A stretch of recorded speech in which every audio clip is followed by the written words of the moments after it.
James Thomas Morning Blend. Today I've got Janelle and Tony. And just last night, we saw the new Ant-Man movie. And it's called what, Tony? Ant-Man and the Wasp, Quantumania. Quantumania. But guess who's going to get us started with it? Janelle. Let's hear what you have to say. I thought it was good. I have questions as far as from a comic book and plot point kind of girl, but I can't ask any of those right now without spoiling the movie. I will say, I think Jonathan Majors is electric in this movie in more ways than one. Um, I find I found it odd. I think the Ant-Man franchise is known for its humor and comedy and lightheartedness. And I think the juxtaposition of introducing a character like Kang is odd. It's very serious. He's a very big baddie, and I understand why using Ant-Man and the story around it serves to bring Kang into the story as far as using the quantum realm. I just don't know if those two were the best combination as far as storyline goes. So I liked it, but I have issues with it at the same time. So I'm gonna follow behind you on that. I was having issues with it last night too. I was like, even in the trailer, Kane came off as a serious, I'm gonna conquer the world kind of guy and was gonna stomp you. And he showed, and that's all they could talk about was how he stomped and destroyed people, universes, and where he was and trapped in the quantum, where he is. And I'm going, wait a minute. And then here we come with all this comedy stuff. And I'm like, no, this should be more serious. I was like you, I was a little confused, a little kind of like, because Kang, to me, and here's the other thing about the movie, knowing his personality and what he had done, I was waiting for him to do something even more so, but he didn't do. This should have been more, excuse my carnage. We keep saying that there should be more. There should have been a little bit more bloodshed and carnage. The little laser thing was okay, but to me, it just should have been more because that's the character he was. And well, I it, disagree with you there. I think they did an appropriate amount. I think to give too much too soon, considering we have years with Kang down the road, I think that just would have, I think people would have been tired of it by the time we got to the buildup of the Kang dynasty and where we're going as far as the big payoffs here in a few years. I think they did an appropriate amount. I think they showed him just enough scary, just enough terrifying, just enough gravitas to show this guy is even worse than Thanos could have been. But that is part of the issue I have with some of the storyline and some of the decisions that some of the characters made in this movie leave me a little stumped. But so for our I would disagree audience, with you there. But for our audience, Janelle is all into the Marvel universe. So she knows what's getting ready to happen down the road.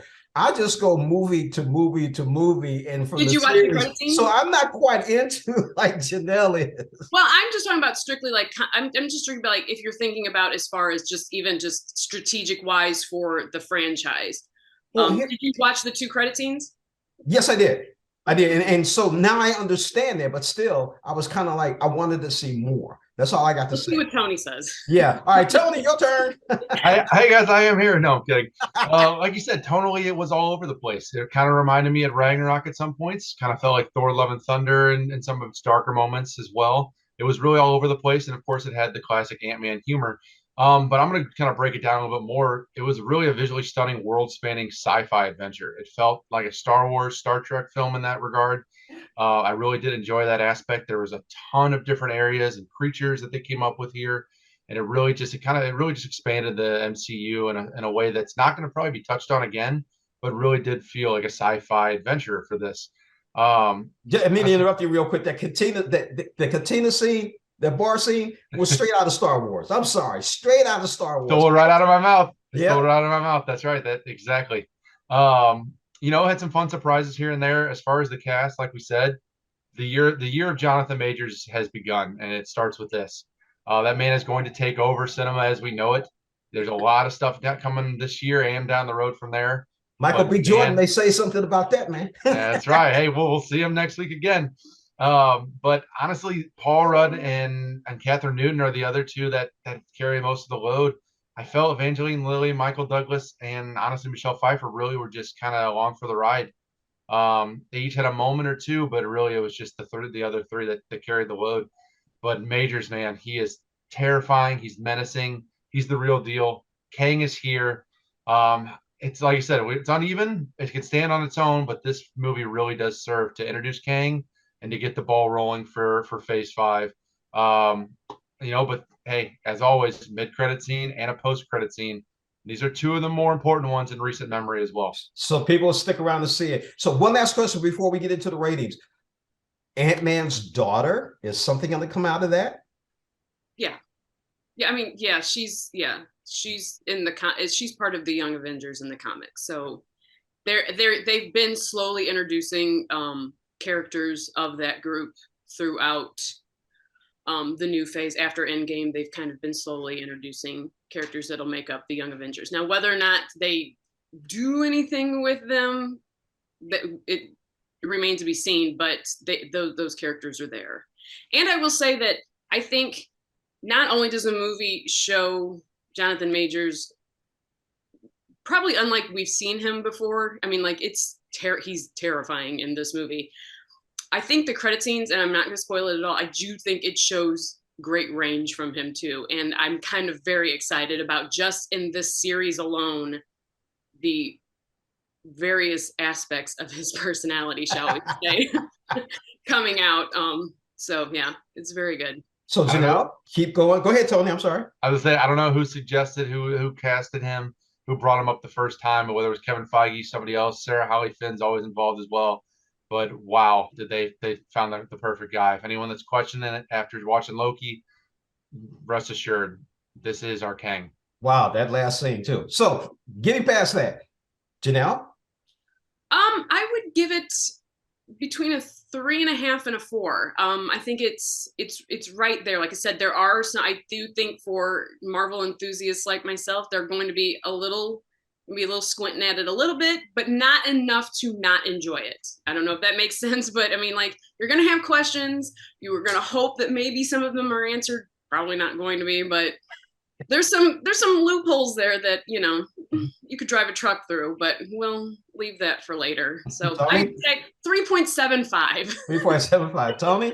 I'll tilt the scale a little bit to 4. I was in that same boat, but I'll say 4.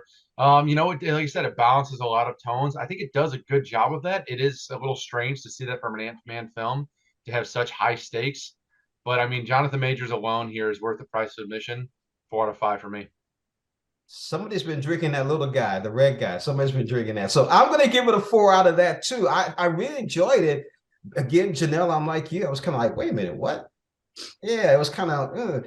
So I think we're going to be at a 4. Solid 4 for Ant-Man. Okay. Thank you for watching Morning Blend. Janelle, Tony, thank you so much for joining our show. As always, we will see you next week. If you notice my